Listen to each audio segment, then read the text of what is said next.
Hello,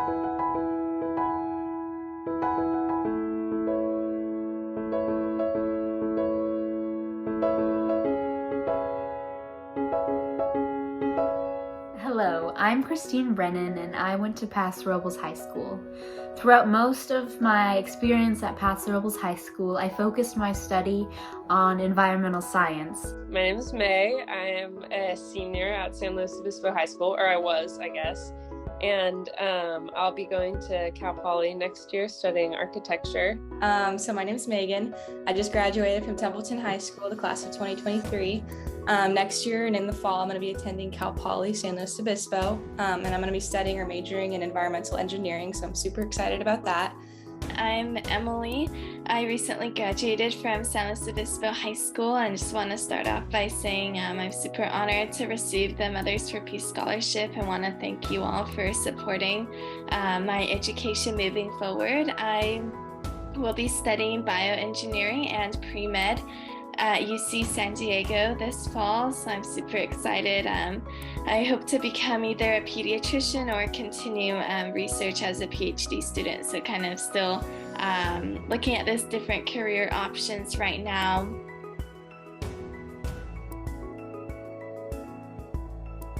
There was a lot of uncertainty, and just having the social interaction on a daily basis was something I didn't even realize I missed.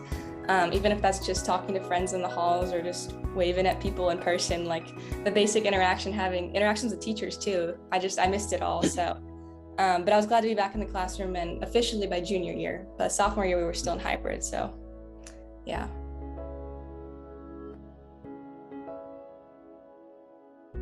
I ran the environmental club at SLO High. In school, I enjoy swimming with the SLO High swim team, as well as being part of the Future Farmers of America program. Outside of school, I also love public speaking and volunteering. One of the highlights, I think, of my high school career was working with the History Center of San Luis Obispo County to create a website, centralcoastasianhistory.org, which showcases the struggles and achievements of Asian Americans on the Central Coast, from the Gold Rush to the World War II era. So I've been honored to give multiple presentations related to that at Cuesta College and local high schools. I guess in my free time, I play for the Cuesta Jazz Band. I play upright bass. I participated in field study collaboratives where I was able to travel to different locations with a group of students and chaperones. And in those locations, we collected data about different organisms, which was really interesting. The 4 trips I went on, I went to Joshua Tree twice, where I collected data on the Joshua trees and how they're changing with climate change. And then I went to Santa Cruz Island and collected data on the invasive grasses there. I also went to the intertidal communities along the California coast. There we counted the amount of starfish and limpets, which was super interesting. In terms of extracurriculars, I played soccer and tennis, and I love that. And then I was also involved in various organizations where I got to express that environmental activism. So I did things such as leadership. I attended a conference called California Girls State that I loved. I was part of the Society of Women in Engineering. So through these organizations, I got to figure out what I was interested in, and yeah, just super excited about Cal Poly and what the future holds. I was choosing between UC Berkeley, UCLA, and UC San Diego, but I really loved, of course, the location in La Jolla. I think it's very similar to SLO. You know, you have the beach and it's sunny almost all year round. And as I'm an avid swimmer, I definitely wanted to go somewhere where I could swim outdoors year round. And so it was a great location. And they have a great bioengineering program as well. They're ranked in the top 10 in the nation. And so they have a strong in bioengineering and pre-med and just bio programs in general.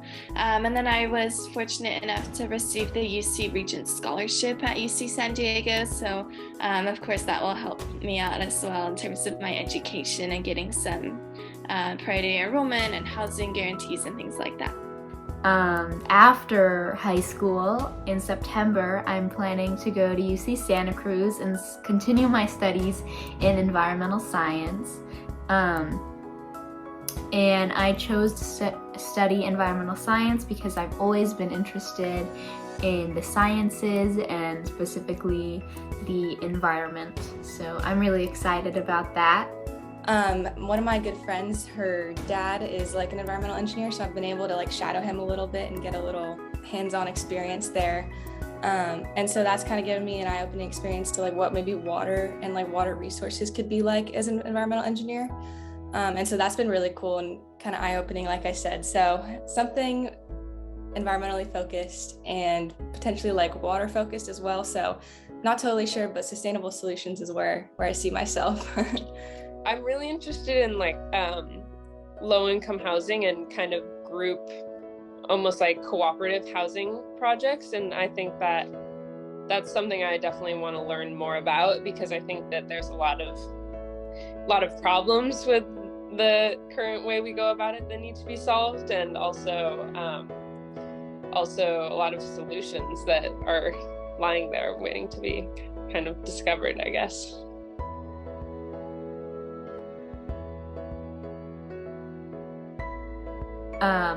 I think the biggest challenge our generation is going to face is probably fixing a lot of the mistakes that previous generations have made, specifically with like climate change. So I think it will be super important for our generation to focus on more eco-friendly practices.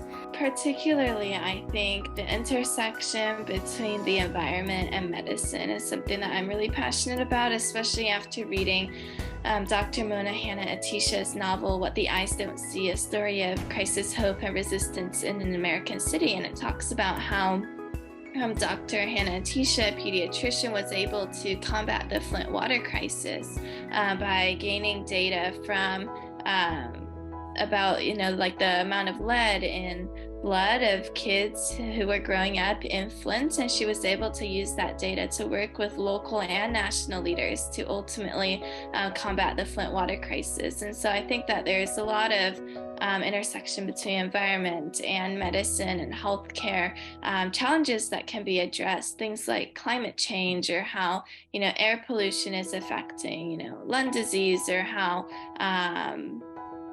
different chemicals or things might influence leukemia rates in children, because obviously that's the most common type of cancer in kids. And so I think for the future, obviously I'm going into bioengineering and pre-med, and so I definitely love to focus more on medicine and the healthcare sector and how we can combat some of those challenges like cancer, particularly in children. I mean, I've always been very interested in environmentalism, and I think that is the biggest issue that we will face, or climate change and kind of climate chaos is the biggest issue that we'll face in the coming, 10, 20, 30 years, because it's the kind of thing where unless we see a extraordinary global or political change, like it's just going to be a problem that will keep kind of progressing and getting worse and worse. And so I think that is probably the biggest thing we're going to face, and I think that'll affect me personally too and my goals. And so I think it's not only a global problem, but it'll affect us all personally as well. I mean, I think climate change is by far one of the biggest problems our society faces today, and I feel like a lot of it overlaps between other spheres of our world, whether that's like political division or just what solutions we want to look at and contribute to our future. And so I would say climate change is definitely one. I think hunger and such has always been an issue as well, but also just providing equal opportunity for everyone, whether that's women's rights, equal like racial equality and rights and such. So I think there's a lot of inequity and inequalities that are still yet to be achieved or on a more balanced basis, but I think there's a wide variety of things that our world can tackle. So, yeah. I think that there's always, political tensions and things in any entity or institution, but in terms of how to remedy it, I think really just keeping an open line of communication and really being able to educate people, especially the younger generations who will grow to become leaders and influence these policies and politics over time, I think is really important. And so, obviously as a high school student, I haven't been able to do too much, but I hope that through creating the Asian American History website, we can promote some of that education and cultural appreciation and things within the younger voices and the younger generations. So hopefully they'll be able to, have a better understanding of what diversity and equity and inclusion means, so that moving forward we can try to create policies or things that are more open, that are more inclusive, and things like that.